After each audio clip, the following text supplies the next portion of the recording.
കഴിഞ്ഞ ആഴ്ചയിൽ Indian orthodox സഭയിലെ ഫാദർ എമ്മോ ജോൺ അച്ഛൻ അന്ത്യോഖ്യയിലെ നമ്മുടെ പാത്രീർക്കീസായിരുന്ന പരിശുദ്ധ പത്രോസ്തൃതീയൻ പാത്രീർക്കീസിനെ കുറിച്ച് അപകീർത്തികരമായ പരാമർശനങ്ങളും ചരിത്രത്തെ വളച്ചൊടിച്ചുകൊണ്ടുള്ള ആഖ്യാനങ്ങളും നിങ്ങൾ കേട്ടു കാണുമല്ലോ. അതിനെ ഖണ്ഡിക്കുവാനാണ് ഈ പ്രഭാഷണം കൊണ്ട് ഞാൻ ഉദ്ദേശിക്കുന്നത്. നമ്മൾ പലരും അവ്യക്തമായി മാത്രം അറിഞ്ഞിട്ടുള്ള ചില ചരിത്രഭാഗങ്ങളെ എമ്മോ ജോൺ അച്ഛൻ്റെ അസത്യവും അർദ്ധസത്യവുമായ ആഖ്യാനത്തിലൂടെ പലർക്കും ചിന്താക്കുഴപ്പവും സംശയവും ഉണ്ടാക്കിയിരിക്കുകയാണ്. മഹാനായ സുറിയാനി സഭയ്ക്ക് വലിയ നേട്ടങ്ങൾ നേടി സഭയുടെ അത്യാപൽക്കരമായ സ്ഥിതിയിൽ നിന്നും അതിനെ രക്ഷിച്ച് കരകയറ്റി കാലുറപ്പിച്ച് നിർത്തിയ പരിശുദ്ധനായ പത്രോസ്തൃതീയൻ പാത്രീർക്കീസ് ബാബായെ അപകീർത്തിപ്പെടുത്തുവാനും ബാബായുടെ മേൽ എന്തൊക്കെയോ കുറ്റങ്ങൾ ആരോപിക്കുവാനും എമ്മോ ജോൺ അച്ഛൻ തൻ്റെ വിചിത്രമായ ചരിത്ര ആഖ്യാനവും നിർവചനങ്ങളും കൊണ്ട് ശ്രമിക്കുന്നതായി കാണാം.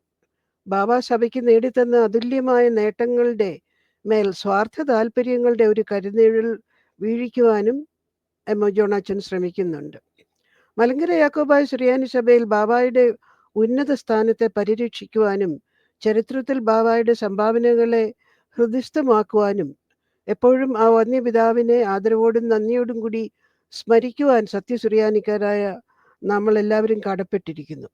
എമ്മോ ജോൺ അച്ഛൻ്റെ പ്രഭാഷണത്തിൽ അനേകം പാകപ്പിഴകളും ചരിത്ര യാഥാർത്ഥ്യങ്ങളെ വികൃതപ്പെടുത്തലുകളുമുണ്ട്. അതിലും ഉപരിയായി തിരഞ്ഞെടുക്കപ്പെട്ട ചില വസ്തുതകളെ പുരസ്കരിച്ചുകൊണ്ടും അസുഖകരമായ വസ്തുതകളെ തമസ്കരിച്ചുകൊണ്ടും അച്ഛൻ അവയുടെ ആകത്തുകയെ തെറ്റായി വ്യാഖ്യാനിച്ചിരിക്കുന്നു.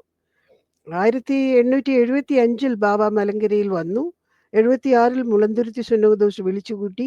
ഇതിൻ്റെ എല്ലാം അനന്തരഫലമായി 1889 റോയൽ കോർട്ട് വിധി സഭയ്ക്ക് അനുകൂലമായി വന്നു. അതുമൂലം സഭയെ ഉറപ്പിച്ച് നവീകരണക്കാരുടെ വേദവിപരീതങ്ങളിൽ നിന്നും അവർ സുറിയാനിക്കാരോട് കാണിച്ചുകൊണ്ടിരുന്ന ഏകദേശം 50 വർഷത്തോളമായി കാണിച്ചുകൊണ്ടിരുന്ന കെടുതികളിൽ നിന്നും സഭയെ രക്ഷിച്ചു എന്നിങ്ങനെയുള്ള അന്യോന്യം ബന്ധപ്പെട്ട് കിടക്കുന്നതും സ്വർണ്ണലിപികളിൽ എഴുതപ്പെട്ടതുമായ മലങ്കര സഭയുടെ രക്ഷയുടെ ചരിത്ര സംഭവ പരമ്പരകളാണ് ഉള്ളത്. അതിനെപ്പോലും നിരാകരിക്കുവാനും പരിശുദ്ധ പത്രോസ്തൃതീയൻ ബാബായുടെ ഉദ്ദേശശുദ്ധിയെ ചോദ്യം ചെയ്യുവാനും എമ്മോ ജോൺ അച്ഛൻ മുതിർന്നത് സാഹസം തന്നെയാണ്.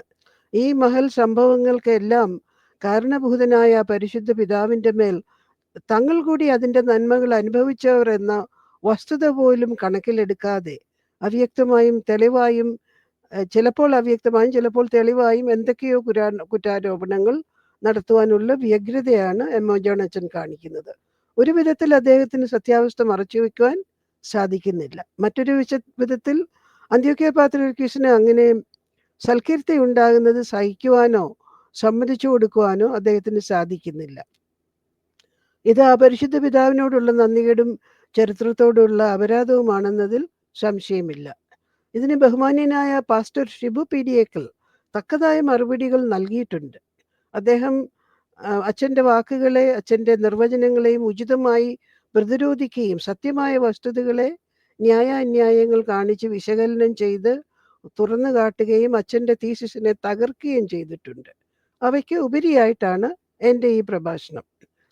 150 വർഷങ്ങൾക്ക് മുൻപ് നടന്ന ഈ സംഭവങ്ങളുടെ യഥാർത്ഥ വിവരങ്ങൾ അടങ്ങുന്ന ചരിത്രരേഖകളും പ്രധാനപ്പെട്ട പുസ്തകങ്ങളും ബഹുമാനപ്പെട്ട എൻ്റെ കേൾവിക്കാർക്ക് പെട്ടെന്ന് എത്തിപ്പിടിക്കുവാനും പരിശോധിക്കുവാനും തക്കവണ്ണം ഇൻ്റർനെറ്റിലെ ലിങ്കുകളും മറ്റും അവസാനം കൊടുക്കുന്നുണ്ട്. അവ എൻ്റെ വെബ്സൈറ്റിലും കാണാം. അപ്പോൾ ഒന്നാമതായി ചരിത്രപരമായ തെറ്റുകളാണ്. നെസ്തോറിയൻ സഭയോ കൽദായ സഭയോ പോർച്ചുഗീസുകാർ വന്നപ്പോൾ കേരളത്തിൽ ഉണ്ടായിരുന്നു. അതായിരുന്നു, ആ വിശ്വാസമായിരുന്നു കേരളത്തിലെ സുറിയാനിക്കാരുടെ വിശ്വാസം. നെസ്തോറിയ വിശ്വാസം അല്ലെങ്കിൽ കൽദായ സഭയുടെ വിശ്വാസം. ആ പാത്രീർക്കീസന്മാരോ അല്ലെങ്കിൽ കാത്തോലിക്കോസ് പാത്രീർക്കീസന്മാരോ അയച്ചുകൊണ്ടിരുന്ന സഭാ മേലധ്യക്ഷന്മാരാണ് സഭയെ ഭരിച്ചുകൊണ്ടിരുന്നത് എന്ന് അച്ഛൻ ഒരു ഒഴുക്കിലങ്ങ് പറഞ്ഞു പോകുകയാണ്. ഇത് പഴയ തെറ്റ് വീണ്ടും വീണ്ടും ആവർത്തിച്ചു പറഞ്ഞുകൊണ്ട് അത് ശരിയാകുകയില്ല. കാരണം ഞാൻ പോയിന്റ് ബൈ പോയിന്റ് ആയിട്ട് ഇവിടെ സ്ലൈഡിൽ ഇട്ടിരിക്കുന്നത് ശ്രദ്ധിച്ചു കാണുക. 1552 യോഹന്നാൻ സുലാക്ക തൻ്റെ നിസ്തോറിയ കാതോലിക്കോസ് പാത്രീർക്കീസിനോട് മറുതലിച്ചു. കാരണം ഏലിയ കുടുംബവരിയുടെ നെപ്പോട്ടിസം, അല്ലെങ്കിൽ സ്വന്തം കുടുംബത്തിലെ ആളുകളെ മാത്രം അനന്തരാവകാശിയായി പ്രഖ്യാപിക്കുന്നതിനാണ് നെപ്പോട്ടിസം എന്ന് ഇംഗ്ലീഷിൽ പറയുന്നത്. ഇതിൽ അനുകൂലിക്കാതെ യോഹന്നാൻ സുലാക്കായും ഒരു സംഘം ആളുകളും ഭിന്നിച്ചു വേറെ സഭയുണ്ടാക്കുവാൻ നിശ്ചയിച്ചു. റോമിൽ അദ്ദേഹം ഒരു വ്യക്തിയുമായി റോമിൽ ചെന്നു. പക്ഷേ അവിടെ അവതരിപ്പിച്ച കഥ സഭ ഒന്നടങ്കം, അതായത് നിസ്തോറിയ സഭ ഒന്നടങ്കം റോമിനോട് ചേരുവാൻ ആഗ്രഹിക്കുന്നു. 70 പ്രമാണിമാരും ബിഷപ്പുമാരും തൻ്റെ കൂടെ വന്നിട്ടുണ്ട്. അവരിൽ 68 പേർ യെരുശലേമിൽ തങ്ങിയിരിക്കുന്നു. ഞങ്ങൾ 2 പേരും മാത്രമാണ് റോമായ്ക്ക് വന്നത് എന്നൊക്കെ പറഞ്ഞ് ധരിപ്പിച്ചു. മാർപ്പാപ്പ തള്ളിക്കളഞ്ഞുമില്ല, സ്വീകരിച്ചുമില്ല. ഒരുമാതിരി കൈക്കൊണ്ടു എന്ന പോലെ നിലകൊണ്ടു. മാർപ്പാപ്പായുടെ കാര്യക്കാർ അദ്ദേഹത്തെ പറഞ്ഞു വിട്ടു. തിരികെ അദ്ദേഹം സിറിയയിൽ ചെന്നു ആമീദ് അല്ലെങ്കിൽ ദിയാർബക്കറിൽ പോയി താമസിച്ചു. പക്ഷേ അവിടെ വെച്ച് തൻ്റെ സഹോദരൻ ജോസഫ് സുലാക്ക അടക്കം 4 മെത്രാന്മാരെയും അച്ഛന്മാരെയും വാഴിച്ച് നിയമിച്ചു കൊടുത്തു. പക്ഷേ ആ വർഷം തീരുന്നതിന് മുൻപ് തന്നെ 1552 തന്നെ നെസ്തോറിയ സഭക്കാരുടെ, അതായത് മാതൃസഭക്കാരുടെ നിർദ്ദേശപ്രകാരം കുർദുകളാൽ അദ്ദേഹം ദാരുണമായി കൊല്ലപ്പെട്ടു. പിന്നെ 10 വർഷത്തിന് ശേഷം, 10 വർഷം ഒരു മന്ദതയായിരുന്നു അവർക്ക്, ഈ വിഘടിച്ചു പോയവർക്ക്. 1562 രണ്ടാമത് ഒരു സംഘത്തെ അയച്ചു. അദ്ദേഹത്തിൻ്റെ പേര് അബദ് യേശു എന്നായിരുന്നു. അദ്ദേഹം കടുത്ത നെസ്തോറിയ വിശ്വാസിയായിരുന്നു. അതായത് റോമാ മാർപ്പാപ്പായുടെ തിയോളജിയോ ഡോക്ട്രിനോ സ്വീകരിച്ചിരുന്ന ആളായിരുന്നില്ല. നെസ്തോറിയ വേദവിപരീതങ്ങളെ പിന്താങ്ങി പുസ്തകങ്ങൾ എഴുതിയ വ്യക്തിയായിരുന്നു. ഇദ്ദേഹവും കൂട്ടരും കൂടി റോമിൽ ചെന്നപ്പോൾ മാർപ്പാപ്പായും സംഘവും അവിടെ ഇല്ല. അവർ ട്രെൻറ്റ് എന്ന സ്ഥലത്ത്, ട്രെൻറ്റ് എന്ന് പറയുന്നത് സ്പെയിനിലാണെന്നാണ് എൻ്റെ ഓർമ്മ, ട്രെൻറ്റ് എന്ന സ്ഥലത്ത് അവരുടെ റോമാക്കാരുടെ സിനഡ് കൂടുകയായിരുന്നു. കുറേ വർഷങ്ങളോളം എടുത്താണ് അത് നടന്നുകൊണ്ടിരുന്നത്.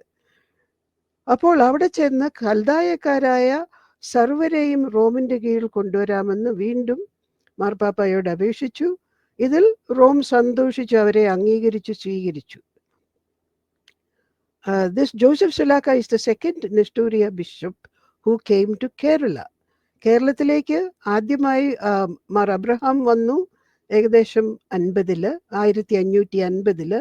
3 വർഷത്തിന് ശേഷം 53 കേരളത്തിൽ ഈ യോഹന്നാൻ സുലാക്കായുടെ സഹോദരനായ ജോസഫ് സുലാക്ക എത്തി. When they say they got his authority over a part of the Nestorian church from the Western Fathers, കൽദായ സുറിയാനിക്കാർ നെസ്തോറിയ സഭയിൽ നിന്നും ഭിന്നിച്ചു പോയവരാണ്. അവർ പിന്നെ റോമിന് കീഴ്പ്പെട്ട് കത്തോലിക്ക വിശ്വാസം സ്വീകരിച്ചവരാണ്. പക്ഷെ അവരെപ്പോഴും പറയുന്ന ഒരു തെറ്റായ ചരിത്ര ആഖ്യാനമാണ്, ഞങ്ങൾക്ക് സ്വയമായ മെത്രാപ്പൊലീത്തമാരെ അവരോധിക്കുവാൻ അധികാരം കിട്ടിയത് പാശ്ചാത്യരായ പിതാക്കന്മാരിൽ നിന്നാണെന്നാണ്. ഈ പാശ്ചാത്യ പിതാക്കന്മാരെന്നുള്ള വാക്ക് അവരുപയോഗിക്കുന്നത് അവർക്ക് തന്നെ അറിയാം അത് തെറ്റാണെന്ന്. കാരണം അത് എപ്പോഴും അന്ത്യോഖ്യയെ ഉദ്ദേശിച്ചുകൊണ്ടുള്ള ഒരു പദപ്രയോഗമായിരുന്നു. നെസ്തോറിയർക്ക് അന്ത്യോഖ്യയുടെ പാത്രിയർക്കീസന്മാരും സുന്നഹദോസും അനുവദിച്ചു കൊടുത്ത ഒരു സഹായ പദ്ധതിയായിരുന്നു നിങ്ങളുടെ മെത്രാന്മാരെ അല്ലെങ്കിൽ നിങ്ങളുടെ അധിപതിയായ കാതോലിക്കോസിനെ നിങ്ങൾ തന്നെ വാഴിച്ചു കൊടുക്കുക. കാരണം അത് ശത്രുവായ പേർഷ്യൻ സാമ്രാജ്യത്തിലായിരുന്നു സെലൂഷ്യ നഗരം. അതുകൊണ്ട് റോമാ സാമ്രാജ്യത്തിലേക്ക് കയറുമ്പോൾ അവർ ചാരന്മാരാണെന്ന് സംശയിച്ച് കൊല്ലപ്പെട്ടു ഒരു പ്രാവശ്യം. അതിൻ്റെ ഭയാനക നിമിത്തമാണ് അന്ത്യോഖ്യയും സുന്നഹദോസും ഇപ്രകാരം ഒരു ആനുകൂല്യം അവർക്ക് കൊടുത്തത്. അതുകൊണ്ട് നെസ്തോറിയർ എപ്പോഴും ഉപയോഗിച്ചിരുന്ന പദമാണ് western fathers. But western fathers always meant only ആന്റിയോക്ക്. ഇത് നിഖ്യായുടെ 33-ാം കാനോനിൽ പ്രത്യേകിച്ച് എടുത്തു പറയുന്നുണ്ട്. പക്ഷേ ജോസഫ് സുലാക്ക കേരളത്തിൽ വന്നു. ജോസഫ് സുലാക്കായെയും മാർ അബ്രഹാമിനെയും ഇവരെല്ലാം ചതിയന്മാരായ നെസ്തോറിയരാണെന്നും പറഞ്ഞ് പോർച്ചുഗീസുകാർ അധികം താമസിയാതെ ഏകദേശം 1560 അടുത്ത് തന്നെ പോർച്ചുഗീസുകാർ പിടികൂടി. അവിടെ നിന്ന് ഗോവയിലേക്കും ഗോവയിൽ നിന്ന് ലിസ്ബണിലേക്കും എന്താ ദണ്ഡന സ്ഥലം ടു വിത്ത്സ്റ്റാൻഡ് ദി ഇൻക്വിസിഷൻ, ദണ്ഡന സ്ഥലത്തേക്ക് കൊണ്ടുപോയി. സഭ 11ാമത്തെ പോയിന്റ് നിങ്ങൾ ശ്രദ്ധിക്കുക. സഭാ അധ്യക്ഷന്മാരിൽ ആരും തന്നെ മാർപ്പാപ്പായുടെ മേധാവിത്വം വിശ്വാസത്തിന്മേൽ സ്വീകരിച്ചിട്ടില്ല എന്ന് പ്രശസ്തനായ ഒരു ചരിത്രകാരൻ മൈക്കിൾ ജെഡേസ് 1694 ഈ കാര്യങ്ങൾ പറഞ്ഞ് എഴുതിയ അദ്ദേഹത്തിൻ്റെ പുസ്തകത്തിൽ വിവരിച്ചിട്ടുണ്ട്. അദ്ദേഹം പറയുന്നത്, ഇങ്ങനെ മതം മാറ്റം നടക്കുന്നത് എപ്പോഴും സ്വാർത്ഥ താല്പര്യങ്ങൾ നേടുന്നതിന് വേണ്ടി മാത്രമാണ്, അല്ലാതെ വിശ്വാസപരമായി ഒരു പ്രത്യേക വെളിപാടുണ്ടായത് കൊണ്ടായിരുന്നില്ല. നെസ്തോറിയർ pressured them to move. അപ്പോൾ ഈ നെസ്തോറിയർ കൽദായർ എന്ന് പറയുന്ന വിഭാഗം രക്ഷപ്പെട്ട് പുഷ്ടിപ്പെട്ടുവോ? ഇല്ല. അവര് തിരികെ സിറിയയിൽ ചെന്ന് ദിയാർബക്കറിൽ പോയി താമസിച്ചു. അവിടെ തങ്ങളുടെ നേതാവായ യോഹന്നാൻ സുലാക്ക കൊല്ലപ്പെട്ടു. അതിനുശേഷം അവർ രക്ഷാർത്ഥം വളരെ ശാന്തരായി രഹസ്യമായി ഒരു വളരെ ദൂരെയുള്ള സ്ഥലമായ സൈനാൽബാക്ക് എന്ന് പറയുന്ന പേർഷ്യയുടെ ബോർഡറിലുള്ള ഒരു സ്ഥലത്തേക്ക് പോയി അവിടെ താമസിച്ചു. അധികം നാൾ കഴിയുന്നതിന് മുമ്പേ അവർ കുറ്റിയറ്റുപോയി, നശിച്ചുപോയി. പക്ഷേ കത്തോലിക്ക മിഷനറിമാർ എന്ത് പറഞ്ഞാലും എന്ത് ചെയ്താലും സുറിയാനിക്കാരെ അവരുടെ പുരാതന വിശ്വാസം ഉപേക്ഷിക്കാനോ ബിഷപ്പുമാരെ തള്ളിക്കളയുവാനോ കൂട്ടാക്കുന്നില്ല എന്ന് മലങ്കരയിലെ പോർച്ചുഗീസുകാർ കണ്ട് സുറിയാനിക്കാരോട് രോഷമായി. അതുകൊണ്ടാണ് മാർ ജോസഫ് എന്ന് പറയുന്ന ആള് കേരളത്തിൽ വന്നപ്പോൾ കേരളീയരായ മലങ്കര സുറിയാനിക്കാർ അദ്ദേഹത്തെയും മാർ അബ്രഹാമിനെയും ഒരു വിധത്തിൽ സ്വീകരിച്ചു എന്ന് തന്നെ പറയാം. പക്ഷേ അവര് രണ്ടുപേരെയും ശോധന ചെയ്തു. അവരുടെ വിശ്വാസം തങ്ങളുടേതിൽ നിന്ന് വ്യത്യാസമാണെന്ന് മനസ്സിലാക്കിക്കൊണ്ട് അവർ, പക്ഷേ സുറിയാനിക്കാരായ നല്ല മെത്രാന്മാർ തങ്ങൾക്ക് ഇല്ലാത്തത് കൊണ്ട് തങ്ങൾ തൽക്കാലം ഇവരെ കേരളത്തിൽ അവരുടെ മേധാവിയായി ഒരു പരിധി വരെ അംഗീകരിക്കുവാൻ നിശ്ചയിച്ചു എന്ന് പുകടിയിൽ ഇട്ടൂപ്പ് റൈറ്ററിന്റെ പുസ്തകത്തിൽ വളരെ വ്യക്തമായി കൊടുത്തിട്ടുണ്ട്. അവിടെ പറയുന്നത് പട്ടത്വം ഇല്ലാതെ പോകുന്നു, അതുകൊണ്ട് ഈ നെസ്തോറിയരായവരുടെ കയ്യിൽ നിന്ന് പട്ടത്വമെങ്കിലും മേടിക്കണം, പിന്നെ പള്ളി കൂദാശ ചെയ്യുക, വേറെ കൂദാശകൾ ചെയ്യുവാൻ മാത്രം അനുവാദം കൊടുത്തു, പട്ടം കൊടുക്കുവാനും അനുവാദം കൊടുത്തു. പക്ഷെ തങ്ങളുടെ പള്ളിയിൽ നെസ്തോറിയരുടെ രാസകുർബാന എന്ന് പറയുന്ന പാട്ടുകുർബാന ഒരിക്കലും ചെല്ലുവാൻ അനുവാദം കൊടുത്തുമില്ല. അങ്ങനെ ഇരിക്കെയാണ് പോർച്ചുഗീസുകാർ ഇവരെ ആട്ടിൻ തോല അണിഞ്ഞ ചെന്നായ്ക്കൾ ആയിരുന്നു എന്ന് മനസ്സിലാക്കി അവരെ ദണ്ഡന സ്ഥലത്തേക്ക് വിട്ടത്. മാർ എബ്രഹാം അവിടെ ഉണ്ടായിരുന്നത് കൊണ്ട് മാർ ജോസഫ് സുലാക്ക വന്നപ്പോൾ 2 മെത്രാന്മാരായി. അവർ രണ്ടും തമ്മിൽ സംഘർഷം ഉണ്ടാകാതിരിക്കാൻ പോർച്ചുഗീസുകാർ തന്നെ അവർക്ക് പ്രവിശ്യ വടക്കോട്ടും തെക്കോട്ടുമായി വിഭജിച്ചു കൊടുത്ത് അവർ രണ്ടുപേരും കുറച്ചു നാൾ താമസിച്ചു. അതിനുശേഷമാണ് രണ്ടുപേരെയും ഒന്നിനൊന്നായി പിടിച്ച് യൂറോപ്പിലേക്ക് അയച്ചത്. അവിടെ രണ്ടുപേരും, ഒരാള് സുലാക്ക പോർച്ചുഗലിലെത്തി രാജ്ഞിയുടെ ശുപാർശ പത്രവുമായി തിരികെ വന്നു. മാർ അബ്രഹാമും രക്ഷപ്പെട്ടു, കപ്പലിൽ നിന്ന് ഒരു വിധത്തിൽ രക്ഷപ്പെട്ട് അദ്ദേഹവും തിരികെ വന്നു. പിന്നെ രണ്ടാമത് അവരെ കൊല്ലുവാൻ കുറച്ചു നാളത്തേക്ക് ശ്രമിച്ചില്ല, എങ്കിലും പിന്നീട് അതിന് ശ്രമമുണ്ടായി. അപ്പോൾ നമ്മൾക്ക് വീണ്ടും വരാൻ സാധിക്കുന്നത് 17ാമത്തെ point, Rome heard Mar Joseph was still preaching Nestorian dogmas. Nestorian സിദ്ധാന്തങ്ങളും ഭാഷാന്യതയും പിന്നെയും പ്രസംഗിച്ചുകൊണ്ടാണ് ജോസഫ് സുലാക്ക ഇരുന്നത് എന്ന് പറഞ്ഞ് തീയതി നോക്കുക. 1567 അധികം നാൾ കഴിയുന്നതിന് മുമ്പ് തന്നെ രണ്ടാമതും പിടിച്ച് അദ്ദേഹത്തെ ദണ്ഡന സ്ഥലത്തേക്ക് അയച്ചു. പക്ഷെ ഇത്തവണ റോമിലേക്ക് നേരിട്ടാണ് അയച്ചത്. അവിടെ വെച്ച് അദ്ദേഹം മരിക്കുകയും ചെയ്തു. മാർ അബ്രഹാമിനെയും രണ്ടാമതും പിടിച്ച് അയച്ചു. രണ്ടാമതും അദ്ദേഹം രക്ഷപ്പെട്ട് തിരികെ കേരളത്തിൽ വന്നു. പോർച്ചുഗീസുകാർക്ക് കയ്യെത്താവുന്ന അല്ലാത്ത ഒരു സ്ഥലത്ത് പോയി അദ്ദേഹം താമസിച്ചു, അതായത് അങ്കമാലി. അവിടെ തന്നെ യാക്കോബായക്കാരുടെ പള്ളിയിലൊന്നും അദ്ദേഹത്തിന് താമസിക്കുവാനോ കുർബാന ചൊല്ലുവാനോ അനുവാദമില്ലാഞ്ഞതുകൊണ്ട് അദ്ദേഹം സ്വന്തമായി മാർ ഹോർമിസിഡ് എന്ന നെസ്തോറിയ പുണ്യവാളന്റെ പേരിൽ ഒരു പള്ളി സ്ഥാപിച്ച് അവിടെയാണ് അദ്ദേഹം പ്രായം ചെന്ന് മരിക്കുന്നത് വരെ 1598 അദ്ദേഹം മരിക്കുന്നത് വരെ അവിടെയാണ് താമസിച്ചത്. പക്ഷെ ഇതൊന്നുകൊണ്ടും യാക്കോബായ സുറിയാനിക്കാർ അവരുടെ വിശ്വാസം മാറ്റി ഇവരുടെ സിദ്ധാന്തങ്ങളെ സ്വീകരിച്ചില്ല. ഇത് ചരിത്രത്തെപ്പറ്റി അല്പമെങ്കിലും അറിയാവുന്ന മിക്കവർക്കും അറിയാവുന്ന ഒരു വസ്തുതയാണ്. അല്ലെങ്കിൽ പിന്നെ എന്തുകൊണ്ടാണ് പോർച്ചുഗീസുകാര് ഉദയംപേരൂർ സുന്നഹദോസ് നടത്തി സഭയെ അടക്കി ഭരിച്ചു, അതിൽ നിന്നും നമ്മൾ വിമുക്തരായി 1653 കൂനംകുരിശു സത്യത്തോടുകൂടി. അതിനുശേഷം എന്തുകൊണ്ടാണ് പിന്നെയും നെസ്തോറിയ പാത്രിയർക്കീസിനോട് എഴുതി അപേക്ഷിച്ച് മെത്രാന്മാരെ വരുത്താഞ്ഞത്? അതിനുശേഷം എത്രയോ കാലം ഡച്ചുകാരുണ്ടായിരുന്നപ്പോൾ സാമാന്യം ശാന്തമായിരുന്നു അന്തരീക്ഷം. ഒരിക്കൽ പോലും അവർ നെസ്തോറിയ പാത്രിയർക്കീസിനോടോ അപ്പോഴേക്കും പുഷ്ടിപ്പെട്ടു വന്നിരുന്ന കൽദായ പാത്രിയർക്കീസിനോടോ തങ്ങൾക്കൊരു പാത്രിയർക്കീസിനെ അല്ലെങ്കിൽ ഒരു മെത്രാനെ വേണമെന്ന് കേരളത്തിലെ സുറിയാനിക്കാർ ഒരിക്കലും അപേക്ഷിച്ചിട്ടില്ല. ഇതിൽ നിന്നെല്ലാം യുക്തിയുക്തമായി നമുക്ക് എത്തിച്ചേരാവുന്ന ഒരേ ഒരു കൺക്ലൂഷൻ,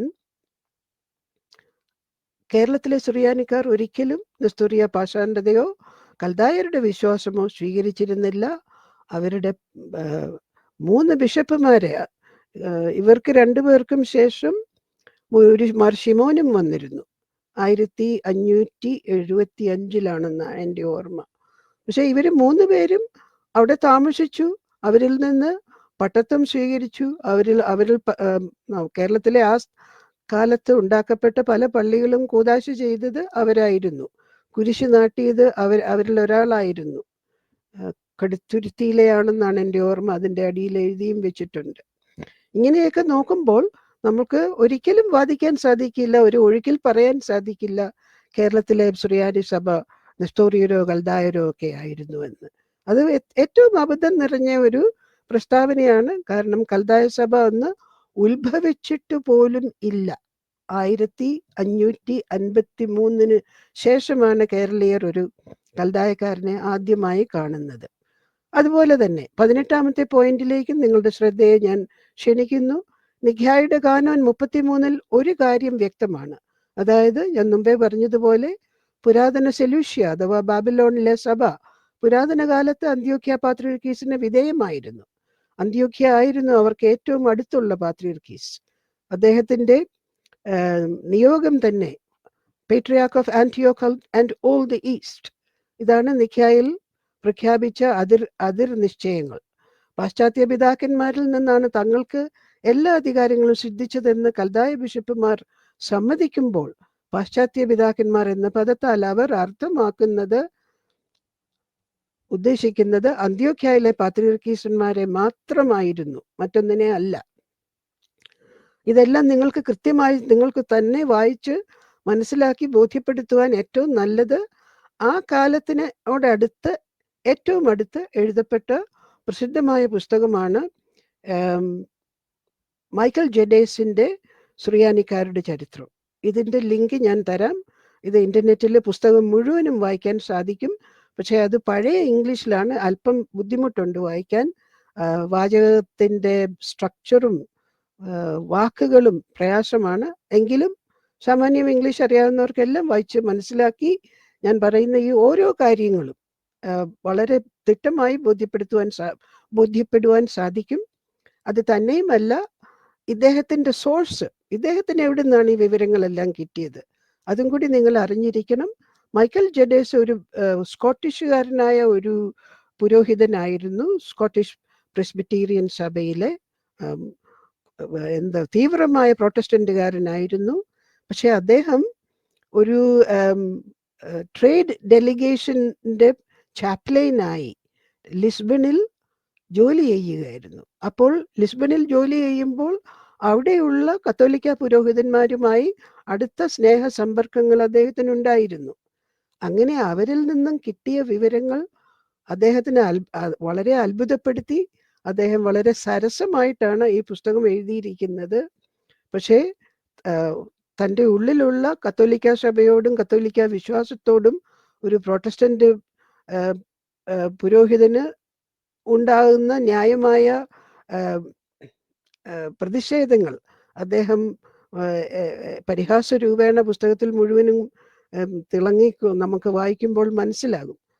ഏതെല്ലാം വിധത്തിൽ നോക്കിയാലും വായിച്ചിരിക്കേണ്ട ഒരു പുസ്തകമാണ്. അതിൻ്റെ ലിങ്ക് ഞാൻ കൊടുക്കുന്നുണ്ട്. എനിവേ, ഇത്രയുമെല്ലാം നമുക്ക് മനസ്സിലാക്കാവുന്നത് പാശ്ചാത്യ പിതാക്കന്മാരെന്ന് നെസ്തോറിയരോ അല്ലെങ്കിൽ കൽദായരോ പറയുമ്പോൾ അത് അന്ത്യോക്യ പാത്രിയർക്കീസിനെ ഉദ്ദേശിച്ചാണെന്നുള്ളതിൽ സംശയമില്ല.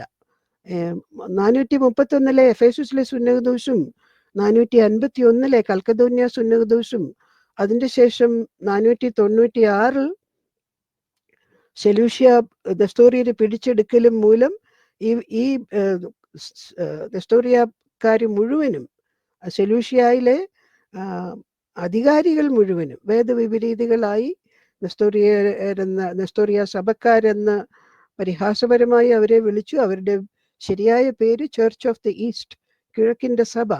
പക്ഷേ ക്രിസ്ത്യാനി സമൂഹം മുഴുവനാലും അവർ തള്ളപ്പെട്ടു പോയി. അതുകൊണ്ട് നമ്മൾ വീണ്ടും ഓർക്കേണ്ടത് Mar Abraham, Mar Joseph, Mar Simeon, ഈ 3 പേരും കേരളത്തിൽ വന്നു. അവർ നമ്മളുടെ പിതാക്കന്മാരായി സ്വീകരിച്ചു. അവരെ നമ്മൾ ഉപദ്രവിച്ചില്ല, അവരെ പരിഹസിച്ചുമില്ല, തള്ളിക്കളഞ്ഞുമില്ല. പുകടിയിൽ ഇട്ടൂപ്പറൈറ്റർ പറയുന്ന പോലെ അവരുടെ വിശ്വാസം, പ്രത്യേകിച്ചും മാർ അബ്രഹാമിനെ അവർ വിസ്തരിച്ച് നമ്മളുടെ പിതാക്കന്മാർ, നമ്മുടെ അന്നത്തെ യാക്കോബായ സുറിയാനിക്കാരായ പ്രമാണിമാരും അർക്കദിയാക്കോനും അദ്ദേഹത്തിന്റെ വിശ്വാസം എന്താന്ന് ചോദിച്ചു. തങ്ങളുടെ വിശ്വാസത്തിലേക്ക് വരാമെങ്കിൽ നിങ്ങളെ സ്വീകരിക്കാമെന്നൊരു വാക്ക് അദ്ദേഹത്തോട് പറഞ്ഞു. അദ്ദേഹം അതിന് കൂട്ടാക്കിയുമില്ല. അതുകൊണ്ട് പറഞ്ഞത്, ഇന്ന പരിധിക്കുള്ളിൽ നിങ്ങളെ ഞങ്ങളുടെ ബിഷപ്പായി ഞങ്ങൾ അംഗീകരിക്കാം. അങ്ങനെ അദ്ദേഹവും അംഗീകരിച്ചു. പക്ഷെ പലപ്പോഴും പോർച്ചുഗീസുകാരുടെ പിടിയിൽപ്പെട്ട് ആ പാവം മനുഷ്യൻ 2-3 പ്രാവശ്യം തടങ്കൽ പാർക്കേണ്ടി വന്നു.